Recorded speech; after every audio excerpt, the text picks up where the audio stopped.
with Maggie at Gunner's Firearms again. Hi, everybody. Good to see you today. Great to see you, and it's awesome to be here. Thanks for coming to Gunner's. Heck yeah, I love this place. My favorite places. It's also slow. Yeah. In the meantime as well. So just for seasonal reasons. That are getting the pick of the litter on these used guns that are coming in. They're the ones that are getting these screaming hot deals.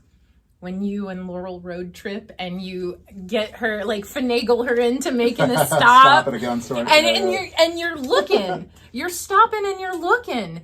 That's when you find stuff. You might not be looking for that specific Swiss firearm, but you happen to wander in and there it is right there. The thing you never knew you needed right on the shelf at a very reasonable price.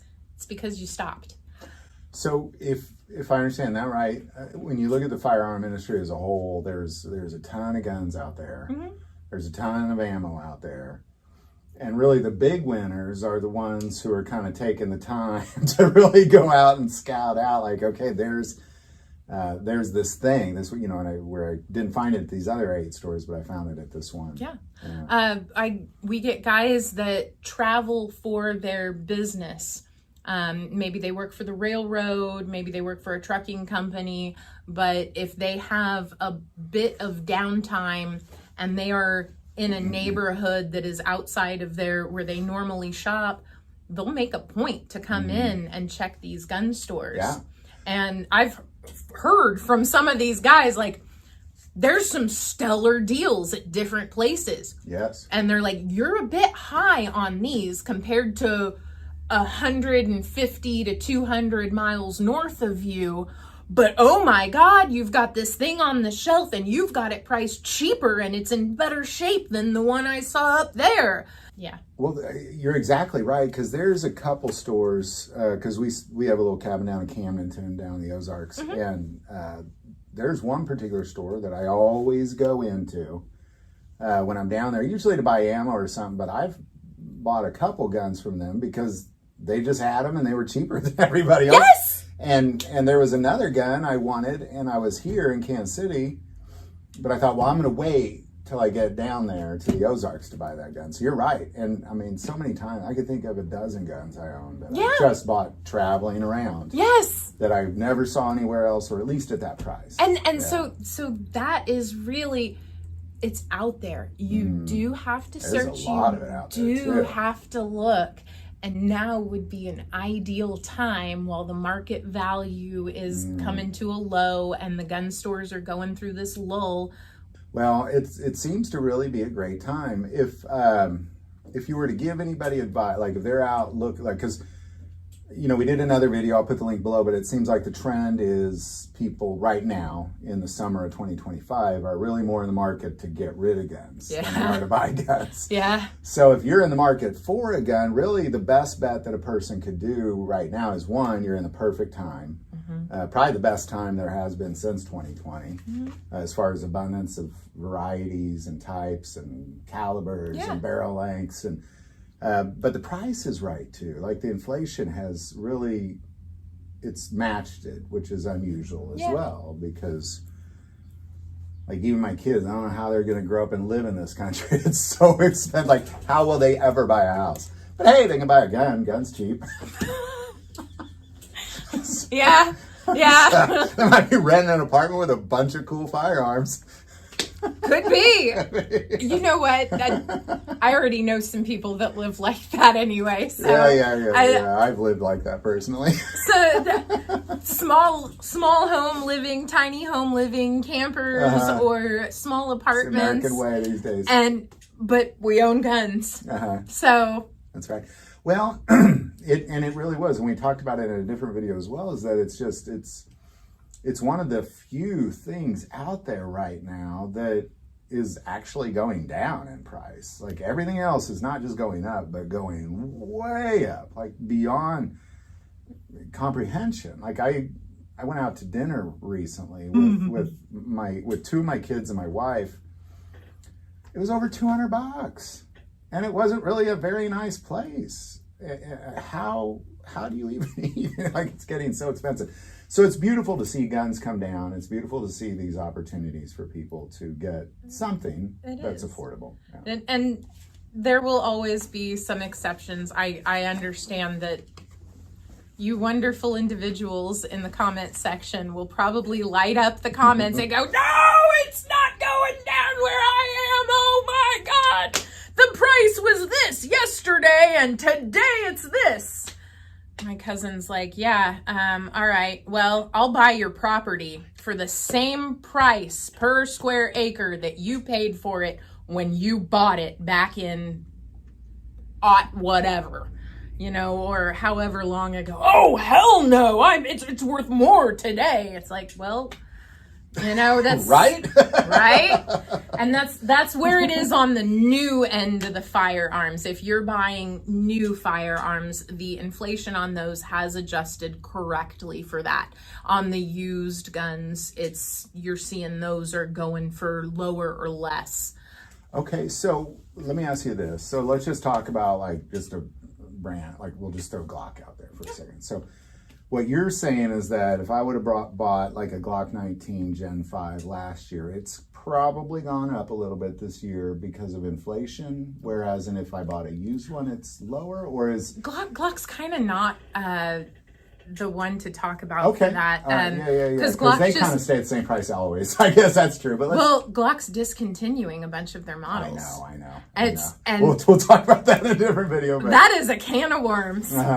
But I guess what you're saying, just a rant, like let's say P320, like so they're going to go up a little bit if they're new. Your new pricing is going to be appropriately priced for current market value.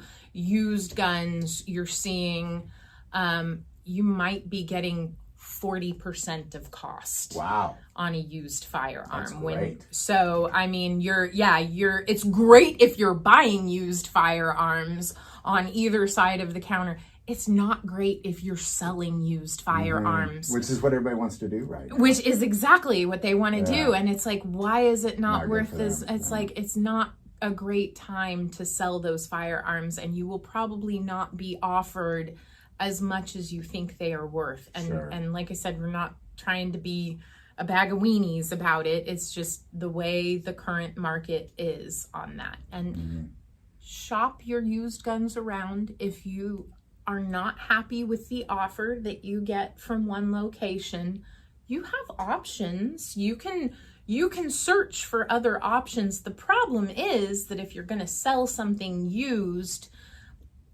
on my side of the counter, if I am purchasing a used firearms, I need to physically put my hands on it and look it over in person. I feel very similar. I can't. Same like when people buy cars online or guns online. I don't get that. I can't do it. I know it's doable, but I'm just not that guy. It is. It's doable, but I mean, from my perspective, like I want to work through the action of the firearm. There might be some disassembly that is going to happen on that.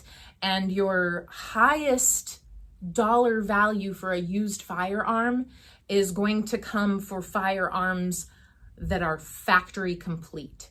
Like the way they shipped direct from the manufacturer, the way they shipped from Glock, from Smith & Wesson, from Ruger, wrapped in plastic with the instructions, constructions, destructions, locks, cleaning kits, extra magazines, original packaging, and in some cases, the cardboard that fits over that packaging that still has the serial number on it. The Springfield rifles, those are shipped in cardboard boxes with a rifle case inside. Your accessories, your instructions, your gun lock, one mag, generally speaking on some of those. The ones that come in factory complete, like if I was to buy it from a dealer, that's where you're going to get the most money for. That is my highest dollar value given for the ones that come in factory complete.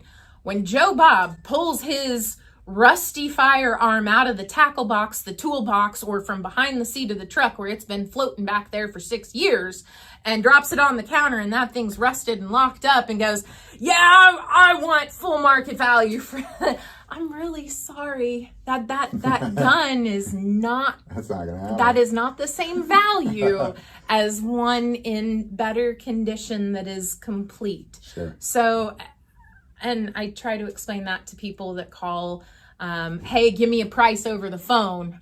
I can't give you a price till I see it in person. I'll give you the best offer if it comes with everything as it was shipped. If you don't have that, bring what you do have for it. Bring any extra accessories that you have to sell with it. A lot of stores cannot buy used ammo or open boxes of ammo. That is a liability issue. We cannot, if we're buying ammo from an individual, we cannot guarantee that it hasn't been tampered with. Sure. We cannot guarantee the way it has been stored. Maybe it got wet, water damage, moisture to there, or fluctuation changes in humidity. That can mess with the gunpowder in there. It can mess with your primers. And so if you're selling ammo, you'll notice some places won't actually give you anything for the ammo that you're turning in for it, because we can't sell it to anybody else. Not comfortably anyway. What we can do is usually dispose of it, but yeah, we can't. There's a huge liability on the used ammo. The used firearms, usually you can go through those, have a qualified gunsmith or someone on staff qualified to go over those, look through them. And if there is an issue when you do buy a used gun, come back to your dealer first. Let your dealer try to assess or fix, and then from there, if your dealer says, okay, I can't do anything, here's the next step on this, that's what you're gonna have to take on there. But please come see go see your local dealers first. We're trying, we're here for you. Absolutely. So right now what you're looking at is gun sales are low. Yep. Normally it's seasonally low. We are normal seasonally low. Gun production is probably, my guess is a little bit higher than usual, just because I think the market pumped out a lot of stuff at the end of 2024. It did. So it's probably a little bit more than usual is my guess. Maybe not. But what is that? There's still some stuff that I hate to just say that. I'm making some assumptions. Yeah, it is kind of, you're assuming there's some stuff out there that is still hard to come by. There are still some limited edition firearms that are dealer exclusives. So a dealer contracts with Ruger or Smith & Wesson or Savage or any of these other gun companies and says, hey, we would like a production run, but we want it with these features. And of course, they're buying by the pallets. So and you'll notice if you go to some of these factory manufacturers, like if you go to Ruger's webpage, they have listed in their firearms dealer exclusive. Like this is a Talo exclusive, this one is a Lipsy's exclusive, this one is a Gallery of Guns Davidson exclusive or guns.com exclusive, something like that. Those are models that the only person that has the right to sell it is the company that handed Ruger the money to make those in the first place. I see. So for those limited production runs like that, there is still a wait time on that. And so you will still have to get in line on a wish list. That's always the case with that stuff. That is always, because it's just that always the case. And the horrible thing is for those limited or rare production guns, low volume, low production guns, you will always be waiting for that. And I don't have the answer as to when that will be in stock and when I will be able to hand you that serial number that you have been wishing, hoping, and dreaming for. So, summer 2025, you got big winners of the people looking for used guns that are just pretty standard, nothing special, just your normal things that they pumped out thousands of. Yeah. Great time to buy that. Yeah. Good time to buy your standard stuff that's new also, because it's raised a little bit with inflation, but reasonable. And really the only people that are probably going to have a hard time buying a gun right now are those who are looking for the limited edition stuff. You just have to exercise some patience. Now, for those of you that do not want to exercise the patience to wait, you can still get your hands on those limited edition ones, but you're going to be paying more because those are usually somebody seeing, oh, well, I got mine for dealer pricing, but if I list it on the internet, I can get X number of dollars over market value because it's so rare and there are people just dying to get their hands on it. So, I mean, you're always going to have some inflation there in the market. And you can see that if you call your dealer, if you have your patience to wait, usually you can get a better value on those limited edition guns. But that better price comes at the cost of an indeterminate amount of time. All right. So. Well, that sounds good. This all sounds like good news to me. So, it's out there. Buy it. Enjoy it. Shoot it. Go to the range. Enjoy Always the time. Yeah, enjoy the time with your family, your firearms, and as always. Awesome. Well, thank you so much, Maggie. We really appreciate you, and we'll just see you guys next time on the internet. Take care. Bye, internet. Bye-bye.